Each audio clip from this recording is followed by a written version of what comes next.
mon lieu de prière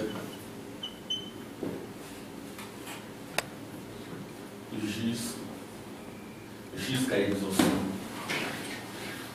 Je ne vais pas beaucoup parler, jusqu'à exaucement. Donc, c'est Queensmill.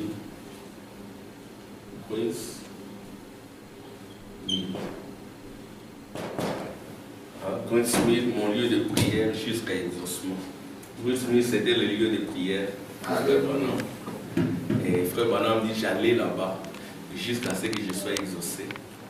Et Frère Branham dit, les FBI me rencontrer dans cet endroit, ils ne pouvaient pas me retrouver. Parce que FBI, c'est un service de renseignement américain qui aime savoir où est qui.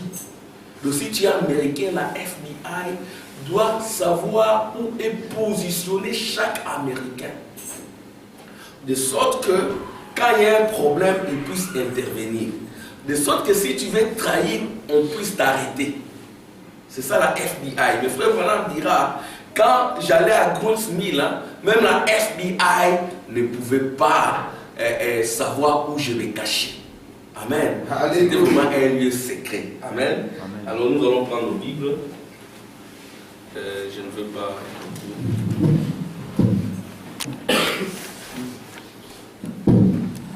Certains mercredis, on ne va pas enregistrer.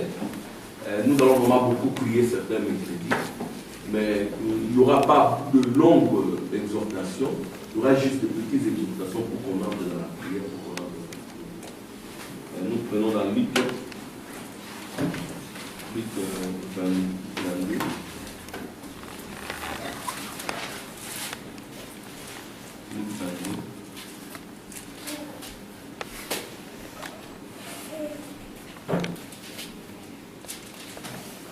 Luc 22, au verset 31. Levez-vous pour honorer la parole, s'il vous plaît. Les enfants, levez-vous.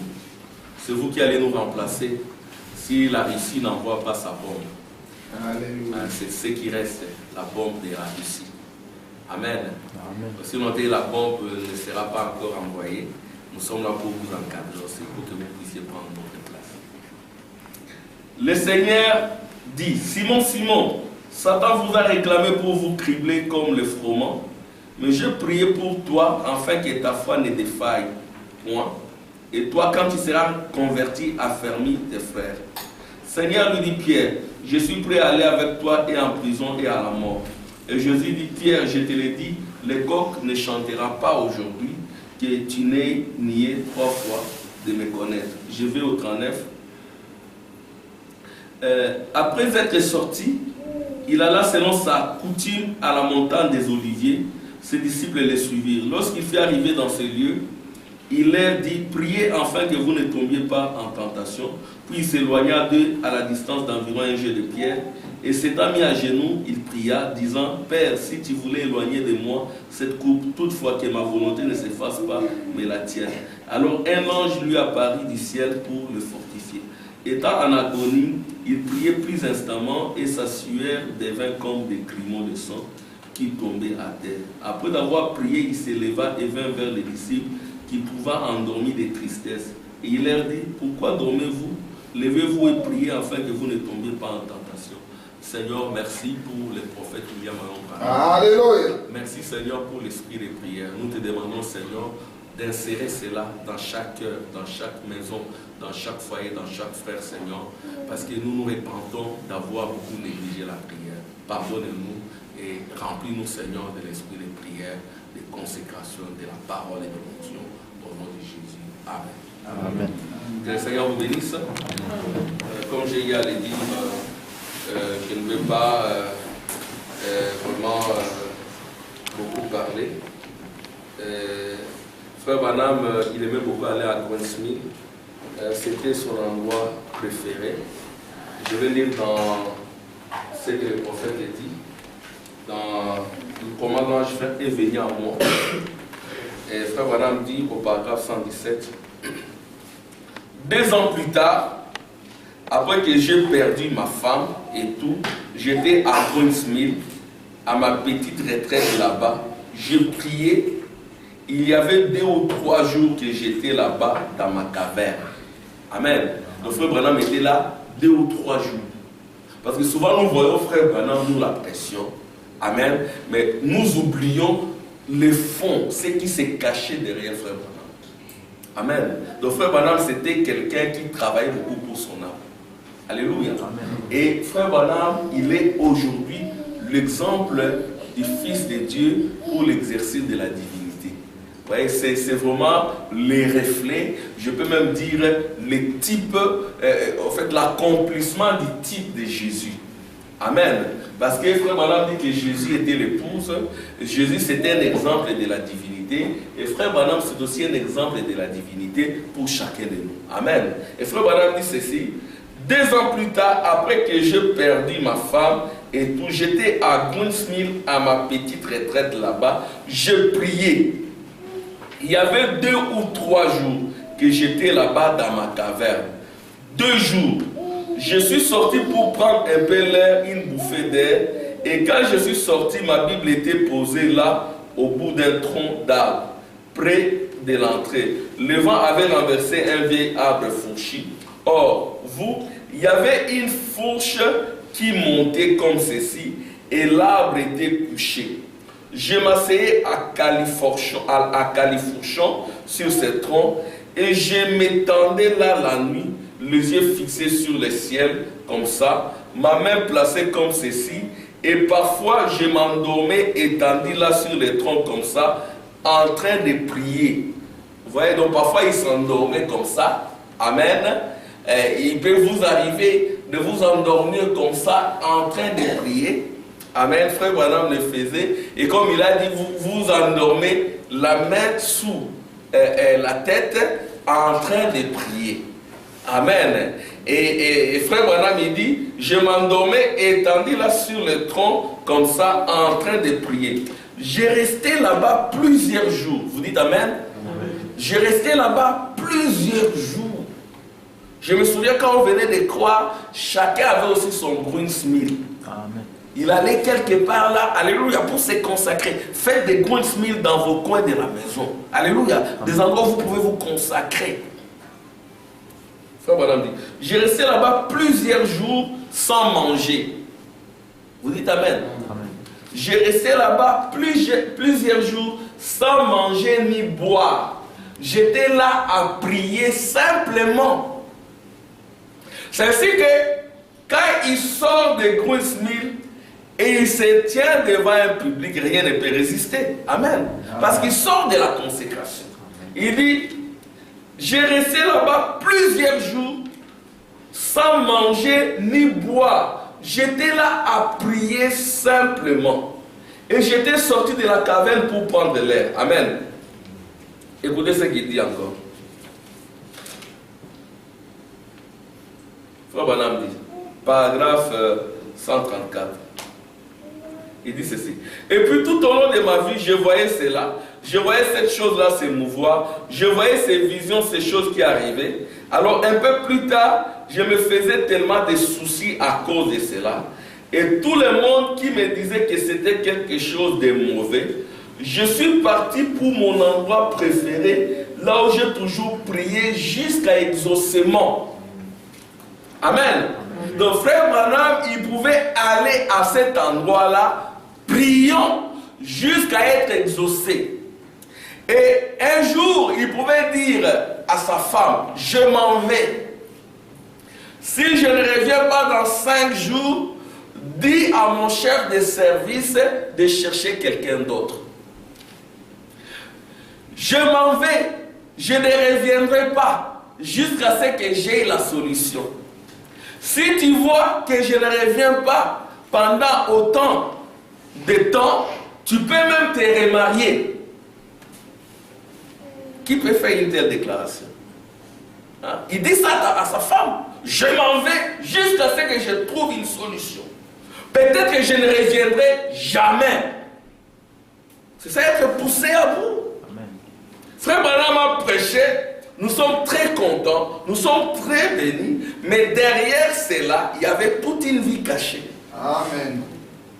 Et cette vie cachée-là, c'était une grâce.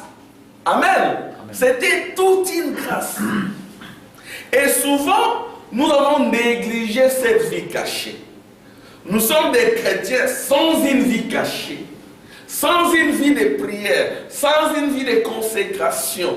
Pourtant, les exemples nous ont été donnés par Jésus. Amen. Il priait instamment jusqu'à ce que sa sueur s'est transformée en grumeaux de sang. Et les Américains connaissent cela. Amen. Nous avons lu les cas de Billy Graham, le grand prédicateur. Hein, Max? Billy Graham, le grand prédicateur. Comment 10 minutes avant la prière, parce que les prédicateurs nous sont souvent embrouillés, hein, avant de monter du haut de la chaire, quelque chose peut se passer. C'est comme une fois, je préparais la prédication, la diarrhée commence. Hein, excusez-moi, hein, la diarrhée commence. Là, c'était à la maison, je n'étais pas encore venu ici, la diarrhée commence. Et mon épouse commence à trembler. Mais tu vas aller comment? Tu vas aller comment? Tu vas aller comment? La diarrhée commence. Donc tout le temps tu vas, tout le temps. Comment tu vas faire? Je dis à mon épouse, on va aller. Et jusqu'à je pris la décision de partir, la diarrhée s'est arrêtée. Amen. Nous avons donné les cas de ces prédicateurs-là, il était en train de prêcher, elle les a rentrés dans son pantalon. Vous voyez? Et nous avons donné les cas de Billy Graham ici. Il était en train il devait aller prêcher, il prêchait avec une dent, mais à un moment donné, cette dent-là s'est perdue. Amen. Alors comment Billy Graham s'est agenouillé, il a prié et la sueur est sortie. C'est pour dire que la prière c'est un exercice. Amen. Vous devez prier. La prière démolit la lourdeur. La lourdeur c'est l'enfer. Parce que frère Madame dit que avant que Jésus ne verse son sang, au-dessus de nous il y avait des latitudes de lourdeur, de l'obscurité. Et nos prières ne pouvaient pas percer, monter. Et quand Jésus est venu là verser son sang, ça démolit la lassitude, la lourdeur et toutes ces choses-là. Amen. Écoutez, c'est frère Madame, j'avais lu ça le dimanche. C'est question-réponse sur les Hébreux. Madame Billy Graham a raconté une anecdote à propos de son mari. La fois où elle avait vu le plus énervé. C'était à cause d'une dent de devant manquante. Il avait perdu juste avant une émission de télévision. Il ne pouvait pas. Elle faisait partie d'une prothèse dentaire avec des molaires. Et quand il parlait, il émettait un sifflement à travers sa dent. Elle a dit que 10 minutes avant l'émission de télévision, il était à genoux en sueur. Il priait et finalement on l'a retrouvé. Amen. Amen. Si vous êtes poussé à bout, si vous dites Seigneur, cette histoire ça me dérange depuis des années. Comme frère Tim nous avait prêché, il y a quelqu'un là qui dit je fais un cercle ici, je me mets là. Seigneur, si tu me bénis pas, on va retrouver les os ici. Amen. Amen. Vous connaissez Jacob qui est un des fondements. Il a tenu l'ange. Alléluia. Il a dit, je ne te lâcherai pas jusqu'à ce que tu me bénisses. Amen. Vous voyez? Et ce sont là des exemples. Ce sont là des exemples pour chacun de nous. Parce que l'enfer n'aime pas les réunions de prière. Amen. Ce n'est pas moi qui l'ai dit. C'est la dernière prédication. Frère Madame, quand il a prêché la prédication, lorsqu'il était invité par les pentecôtistes, il a prêché là-bas. Et il a prêché, il a dit, en enfer, il n'y a pas de fleurs. En enfer, il n'y a pas papa. En enfer, il n'y a pas maman. Et frère Madame dira, en enfer, il n'y a pas de réunion de prière. Alléluia. Et l'enfer est sur terre. Si vous voulez que votre église se transforme en enfer, mettez dehors les réunions. Allez. Chacun deviendra un serpent. Amen. Avec des pics derrière. Et les gens vont s'entrepiquer.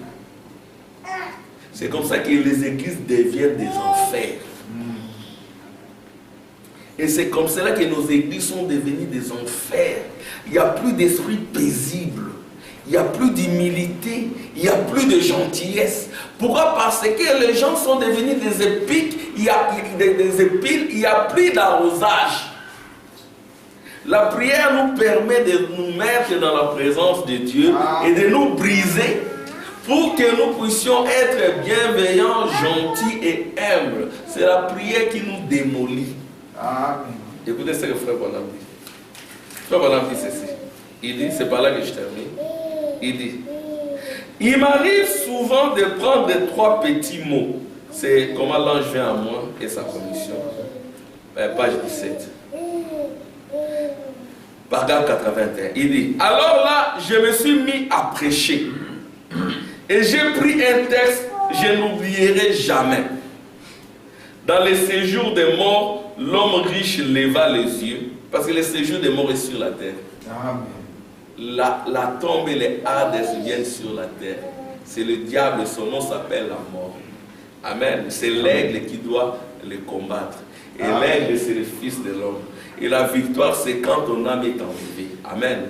Yes. Ton âme, quand elle est enlevée dans ces mystères, en tout cas, la mort ne peut pas te démolir. Écoutez ce frère, madame Didi.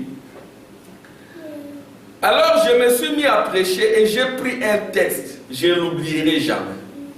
Dans les séjours des morts, l'homme riche leva les yeux et alors il pleura.